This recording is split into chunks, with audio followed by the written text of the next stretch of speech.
আরে না ও না না, তুমি একটু ঠান্ডা মাথায় ব্যাপারটা ভেবে দেখো। অনিরুদ্ধ ওমর দরদিয়া ধারাবাহিকের আজকের পর্বের শুরুতে আমরা রান্নাঘরের দৃশ্য দেখতে পাই। তানিয়া খুব যত্ন করে অনুরোধের জন্য লুচি আর তরকারি বানিয়ে খাবার টেবিলে সাজিয়ে রাখে। বানি তরকারি টেস্ট করে হঠাৎ নয়নতারার কথা তুললেই অনুরোধ রেগে যায়। সে ধমক দিয়ে বলে সে তার মায়ের কোনো অপমান সহ্য করে না। অনুরোধের এই আচরণ ঘরের পরিবেশ মুহূর্তেই উত্তপ্ত হয়ে ওঠে। বানি তখন অনিরুদ্ধকে থামানোর চেষ্টা করে, কিন্তু অনিরুদ্ধ আরও রাগান্বিত হয়ে ওঠে। সে বানিকে বলে কেন সে বড়দের সঙ্গে এমনভাবে কথা বলছে। ঠিক তখনই নয়নতারা সামনে এসে বলে আজ অনিরুদ্ধ যেভাবে তার সঙ্গে বড় বড় কথা বলছে এর জবাব সে দেবে। রাগে নয়নতারা নিচের তলায় নেমে যায়, কাছের গ্লাস থেকে জল খায় এবং হঠাৎ রাগের মাথায় গ্লাসটি ভেঙে ফেলে। সে স্পষ্ট বুঝিয়ে দেয় এই অপমান সে ভুলবে না।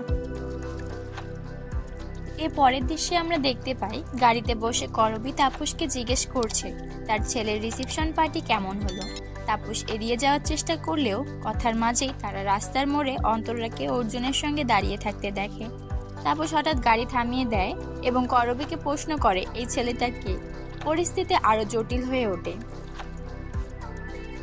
অন্যদিকে বাড়িতে বানি খাবার টেবিলে কাজ করছে। ঠিক সেই সময় অনিরুদ্ধ খবরের কাগজ হাতে নিয়ে ঘরে ঢোকে। বানি অবাক হয়ে তাকিয়ে থাকে। তখন সাথী এসে অনিরুদ্ধকে জিজ্ঞেস করে সে কেন খবরের কাগজ এনেছে। অনিরুদ্ধ আবেগ ভরা কণ্ঠে মাকে বলে আর কতদিন তিনি তার জন্য অপমান সহ্য করবে। খবরের কাগজে অনিরুদ্ধ আর বাণীর ছবি ছাপা মোটেও ঠিক হয়নি।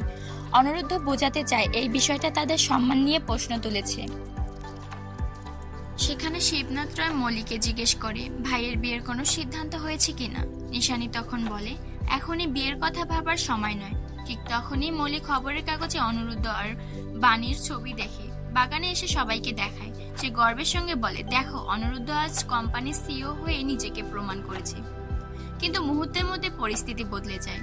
মল্লি বলে আজ অনিরুদ্ধ যা করেছে তাতে দাদাদের মান সম্মান নিয়ে টানাটানি পড়ছে। সে রেগে গিয়ে জানায় এই ব্যাপারে সে এখনই অনিরুদ্ধের সঙ্গে কথা বলবে। পারিবারিক সম্মান, ভালোবাসা আর ভুল বোঝাবুঝির টানাপোড়েনের শেষ হচ্ছে আজকের পর্ব। পরবর্তী পর্বে অপেক্ষা করছে আরো বড় চমক।